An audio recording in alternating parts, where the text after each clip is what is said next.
नमस्कार दोस्तों, स्वागत है आप सभी का हमारे YouTube channel crack the competition में। दोस्तों, आज के इस वीडियो लेक्चर में हम CSF कांस्टेबल ट्रेड्समैन के प्रीवियस ईयर के पेपर्स में पूछे गए जीके के महत्वपूर्ण और एग्ज़ाम ओरिएंटेड क्वेश्चंस आपके साथ डिस्कस करेंगे। जैसा कि आपको पता है कि एग्ज़ाम की डेट 21 मार्च 2021 है, तो काफ़ी कम समय बचा हुआ है, आप अपनी तैयारी में लग जाइए। इसमें सभी क्वेश्चंस आपको हिंदी और इंग्लिश दोनों लैंग्वेज में अपीयर होंगे और इनकी PDF के लिए आप हमारे टेलीग्राम ग्रुप को ज्वाइन कर सकते हैं, जिसका लिंक डिस्क्रिप्शन बॉक्स में दिया हुआ है। दोस्तों, आप अपना स्कोर भी हमें कमेंट बॉक्स में मेंशन कर सकते हैं कि टोटल क्वेश्चंस में से आपके कितने सही हुए। तो नोटिफिकेशन तो आप सभी लोगों ने देख लिया होगा कि आपका एग्ज़ाम 21 मार्च 2021 को कंडक्ट कराया जाएगा 37 सेंटर्स पे। तो अगर नहीं देखा है तो देख लीजिए और कुछ समय बाद आपके एडमिट कार्ड आने भी शुरू हो जाएंगे। तो शुरू करते हैं आज का पहला प्रश्न। Why is Rann of Kutch of India famous for? तो कच्छ की रण जो कि गुजरात में स्थित है वह क्यों प्रसिद्ध है? तो ये काफ़ी इंपॉर्टेंट क्वेश्चन है। इसका आंसर है टाइडल एंड फ्लैट्स। दोस्तों, यहाँ पर ज्वार और भाटा आते हैं क्योंकि ये काफ़ी संकरा एरिया है।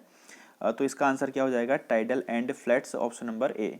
कच्छ की रण जो है दोस्तों, ये कौन सी डेजर्ट के अंदर आती है, ये भी आपसे पूछा जा सकता है। तो थार रेगिस्तान के अंदर ये आती है और largest salt desert in the world. ठीक, अगर आपसे पूछा जाता है कि वर्ल्ड की सबसे बड़ी सॉल्ट डेजर्ट कौन सी है, तो आप बोलेंगे कच्छ की रण। ठीक दोस्तों, जो एक्स्ट्रा इन्फॉर्मेशन मैं आपको बताता हूँ आप उसको नोट कर लीजिए, क्योंकि इससे भी संबंधित क्वेश्चन आपके एग्जाम में पूछे जा सकते हैं। Next question, where is the Great Barrier Reef located? तो ग्रेट बैरियर रीफ जो है वह कौन से महासागर में स्थित है? तो इसका आंसर है पैसिफिक ओशन में।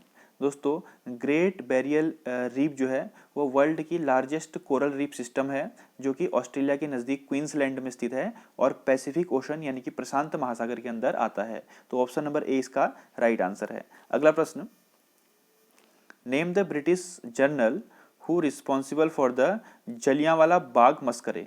तो इसका आंसर क्या हो जाएगा? तो ये काफ़ी पूछा जाने वाला क्वेश्चन है। तो इसका आंसर जनरल डायर। आपको पता है कि जो हत्याकांड था वो कराया था जनरल डायर ने। कब कराया था? 13 अप्रैल 1919 यानी 1919 को। ठीक है, तो इसको भी ध्यान रखिएगा, इसकी डेट भी याद रखिएगा, ये पूछा जा सकता है। Next, citizen of which neighbouring country does not require a passport और वीज़ा टू एंटर इंडिया? तो किस पड़ोसी देश के नागरिक को भारत में प्रवेश करने के लिए पासपोर्ट या वीज़ा की आवश्यकता नहीं पड़ती है? तो इसका आंसर है नेपाल। ठीक है, नेपाल के अगर लोग इंडिया में आना चाहें या अगर इंडिया के लोग नेपाल में जाना चाहें तो उन्हें कोई भी पासपोर्ट या वीज़ा की आवश्यकता नहीं पड़ती है। तो इसका राइट आंसर क्या हो जाएगा? Option number C, Nepal. ठीक दोस्तों, next question, the male sex organ in a flower is called? तो एक फूल में एक फ्लावर होता है, उसमें जो पुरुष लैंगिक अंग होता है उसे क्या कहा जाता है? तो इसका आंसर है, उसे कहा जाता है स्टामेन या कि पुष्प केसर या पुंग केसर इसे कहा जाता है। ठीक, ऑप्शन नंबर 20 का राइट आंसर है। अगर आपसे पूछा जाए कि the female sex organ in a flower, कि फ्लावर में जो महिला लैंगिक अंग होता है या मादा लैंगिक अंग होता है वो कौन सा होता है? तो वो होता है पिस्टिल, जिसको हम हिंदी में बोलते हैं स्त्री केसर। ठीक, तो इसको भी ध्यान रखिएगा, इसका answer option number 20 stamen. Next, fire extinguisher emit which gas, यानी कि आग बुझाने के लिए किस गैस का उपयोग किया जाता है? तो दोस्तों, जो फायर एक्सटिंग्विशर लगे होते हैं उनमें कार्बन डाइऑक्साइड यानी कि CO2 का उपयोग किया जाता है।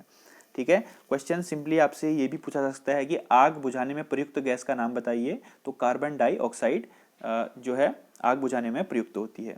नेक्स्ट क्वेश्चन है, who started construction of Nalanda Mahavihara? तो नालंदा महाविहार का निर्माण किस राजा ने शुरू किया था? तो ये क्वेश्चन काफ़ी बार पूछा गया क्वेश्चन है। नालंदा जो है वो बिहार में स्थित है और नालंदा महाविहार और नालंदा विश्वविद्यालय जो कि नालंदा यूनिवर्सिटी जिसको हम कहते हैं, उसकी स्थापना की थी गुप्त वंश के शासक कुमारगुप्त प्रथम ने 5वीं शताब्दी में। ठीक है, कब की थी? 5th सेंचुरी में। ठीक है दोस्तों, तो इसका आंसर क्या हो जाएगा? ऑप्शन नंबर सी, कुमारगुप्त प्रथम। तो ये बहुत इंपॉर्टेंट क्वेश्चन है, इसको ध्यान रखिएगा। Next, which of the following is an emergency hormone in humans? मनुष्यों में आपातकालीन हार्मोन कौन सा होता है? आपातकालीन हार्मोन का अर्थ होता है दोस्तों, यह हार्मोन स्ट्रेस या फिर फाइट या फ्लाइट और बहुत एंगर की कंडीशन में या फिर इमरजेंसी की कंडीशन में रिलीज होता है। तो यह है adrenaline, option number C. Adrenaline को आपातकालीन हार्मोन या फिर फ्लाइट और फाइट हार्मोन भी कहा जाता है। अगर आपसे पूछा जाएगा कि फ्लाइट और फाइट हार्मोन किसे कहा जाता है, तो आप बोलेंगे एड्रीनलिन को। ये कहाँ से स्रावित होता है, एड्रिनल मेडुला से। कहाँ से निकलता है दोस्तों, एड्रिनल मेडुला से, ठीक है, ये भी ध्यान रखिएगा। तो ऑप्शन नंबर सी इसका राइट आंसर हो जाएगा, adrenaline. Next, Kalaripayattu is the martial art of which state. तो ये मैंने क्वेश्चन इसलिए इंक्लूड किया है क्योंकि क्वेश्चन अभी करंट अफेयर्स में है, मैं आपको बताऊंगा कैसे। तो कल्लारीपयट्टू किस राज्य की मार्शल आर्ट की कला है, तो इसका आंसर हो जाएगा केरल, ठीक है। केरल की एक मिक्स मार्शल आर्ट की एक भौतिक कला है कल्लारीपयट्टू। दोस्तों 2021 के जो खेलो इंडिया यूथ गेम्स होने वाले हैं पंचकुला हरियाणा में, कहाँ होने वाले हैं, पंचकुला हरियाणा में, तो उसमें 4 नए गेम शामिल किए गए हैं। अब वो गेम कौन कौन से हैं ये भी देख लीजिए, ये आपके एग्जाम में पूछा जा सकता है, आप इसको नोट कर सकते हैं। एक तो है गटका, जो कि निहंग सिखों के द्वारा एक मार्शल आर्ट की प्रैक्टिस होती है, गटका, ठीक है। पंजाबी लोग जो निहंग सिख होते हैं वो गटके की प्रैक्टिस करते हैं, आपने देखा होगा। दूसरा है कल्लारीपयट्टू, जो कि केरल का एक मिक्स मार्शल आर्ट है, ठीक। तीसरा है थांगता, तीसरा कौन सा है, थांगता। थांगता कौन से स्टेट का है दोस्तों, ये मणिपुर का एक मार्शल आर्ट है। कहाँ का, मणिपुर का एक मार्शल आर्ट है। और चौथा है मल्लखंब, जिसमें कि एक खंबे के ऊपर चढ़ते हैं, आपने देखा होगा मल्लखंब। मल्लखंब जो है ये कौन से स्टेट का है, एमपी और महाराष्ट्र में इसकी प्रैक्टिस की जाती है, यहाँ तक कि एमपी का स्टेट गेम है, ठीक है, मध्य प्रदेश का स्टेट गेम है मल्लखंब।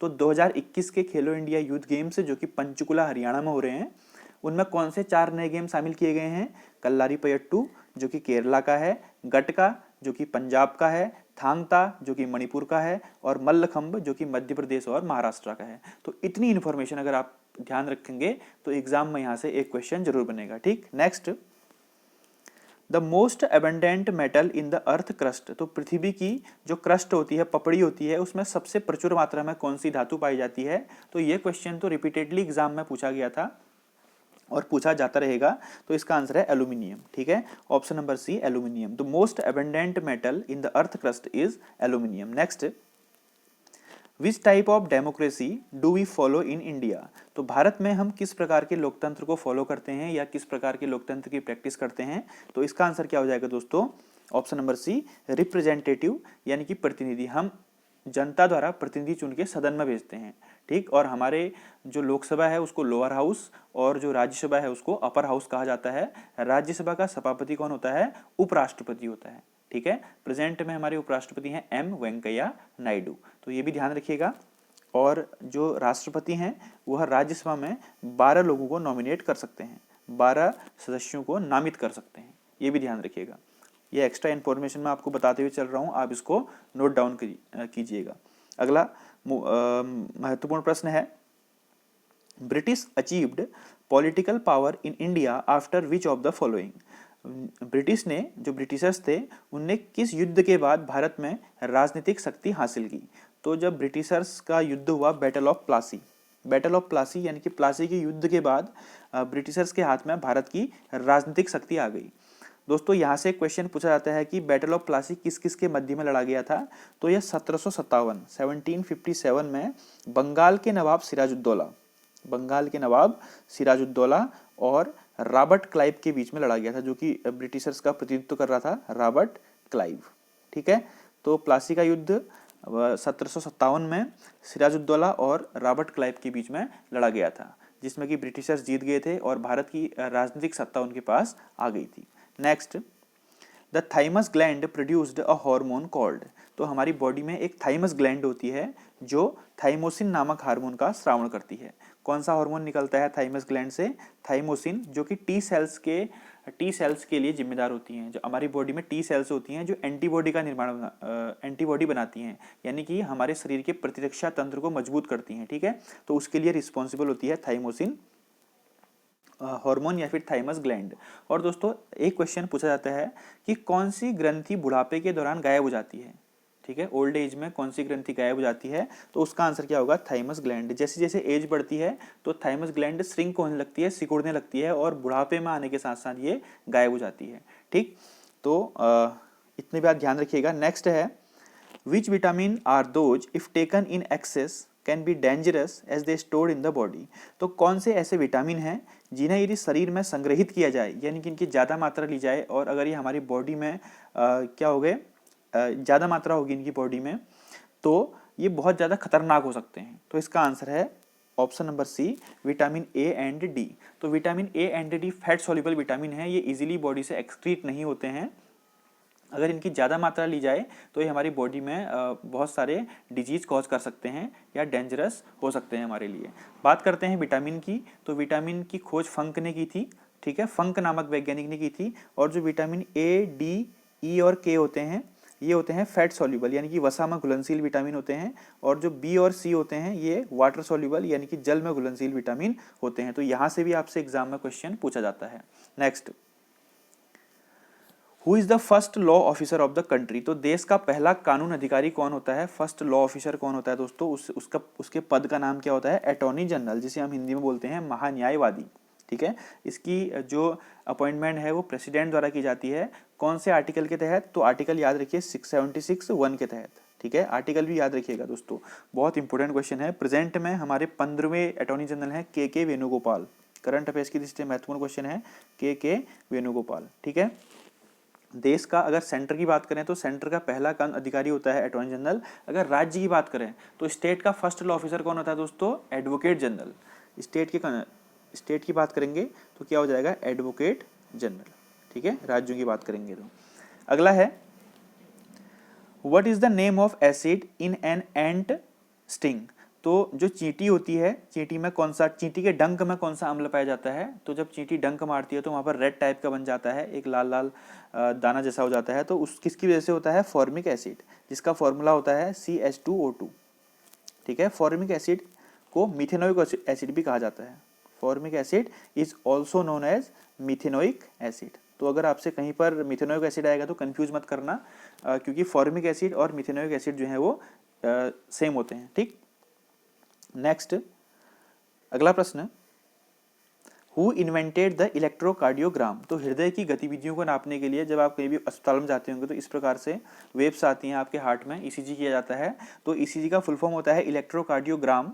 यह हार्ट की एक्टिविटी को चेक करने के लिए यूज किया जाता है। इसका आविष्कार किसने किया था, तो इसका आविष्कार किया था विलियम एंथोवेन ने। Option number A is right answer, ठीक है। इलेक्ट्रोकार्डियोग्राम का आविष्कार किया था विलियम एंथोवेन ने। और दोस्तों इसी प्रकार से ब्रेन की एक्टिविटी को चेक करने के लिए, जिस प्रकार हार्ट की एक्टिविटी को चेक करने के लिए हम ECG का उपयोग करते हैं, उसी प्रकार ब्रेन की एक्टिविटी को चेक करने के लिए हम EEG का उपयोग करते हैं। किसका उपयोग करते हैं, EEG। EEG का फुल फॉर्म होता है इलेक्ट्रोइंसेफेलोग्राम। क्या होता है, इलेक्ट्रोइंसेफेलोग्राम। तो ECG और EEG में आप कंफ्यूज मत कीजिएगा, ठीक है। अगला प्रश्न, which of the following is called land of midnight sun. तो मध्यरात्रि सूर्य का देश किसे कहा जाता है, या मध्यरात्रि सूर्य की भूमि किसे कहा जाता है। तो ये बहुत ही बेसिक सा क्वेश्चन है, काफ़ी बार एग्जाम में पूछा जाता है, स्टूडेंट्स को सही करते हैं। तो इसका आंसर क्या हो जाएगा, नॉर्वे को, ठीक है। मध्यरात्रि सूर्य का देश कहा जाता है नॉर्वे को। अगला, in which of the following states is Dampa tiger reserve situated. तो काफ़ी बार पूछा जाने वाला क्वेश्चन है, टाइगर रिजर्व से भी काफ़ी सारे क्वेश्चन पूछे जाते हैं, तो इनको ध्यान रखिएगा। ये अभी न्यूज़ में है इसीलिए मैंने इसको इंक्लूड किया है। तो दंपा टाइगर रिजर्व किस राज्य में है, तो इसका आंसर है मिजोरम में स्थित है, ठीक है। अभी एक ओ मिजोरम नाम की पुस्तक लिखी है, ओ मिजोरम, ठीक है। ये एक पुस्तक लिखी है, ये लिखी है PS श्रीधरन पिल्लई ने। किसने लिखी है, PS श्रीधरन पिल्लई, जो कि मिजोरम के गवर्नर हैं, उनके द्वारा ओ मिजोरम नाम से एक पुस्तक लिखी गई थी। Next, India has taken the concept of judicial review from the which country constitution. तो भारत ने जुडिशियल रिव्यू यानी कि न्यायिक समीक्षा की अवधारणा किस देश के संविधान से ली है। तो इसका आंसर है यूनाइटेड स्टेट्स के संविधान से बोरो की है हमने जुडिशियल रिव्यू, जो कि कौन से आर्टिकल में आता है, ये भी ध्यान रखिएगा, आर्टिकल 13 में। जुडिशियल रिव्यू कौन से आर्टिकल में आता है, आर्टिकल 13 में आता है। और हमने कौन से देश के संविधान से इसको बोरो किया है, यूनाइटेड स्टेट्स के। अभी यूनाइटेड स्टेट के 46 प्रेसिडेंट बने हैं, जो बाइडन, और पहली अश्वेत महिला उपराष्ट्रपति कौन बनी है, कमला हैरिस, ठीक है। इनका भी नाम याद रखिए। तो दोस्तों ये थे हमारे आज के कुछ महत्वपूर्ण प्रश्न। इनकी PDF के लिए टेलीग्राम ग्रुप को ज्वाइन कर सकते हैं, जिसका लिंक डिस्क्रिप्शन बॉक्स में दिया हुआ है। दोस्तों वीडियो अच्छी लग रही है, हमारी मेहनत आपको पसंद आ रही है, तो प्लीज़ वीडियो को लाइक कीजिएगा और अधिक से अधिक अपने फ्रेंड्स के साथ शेयर कीजिए, ताकि सभी को इसका फायदा हो, सभी का एग्जाम निकले। थैंक यू, जय हिंद, जय Bharat, God bless you all.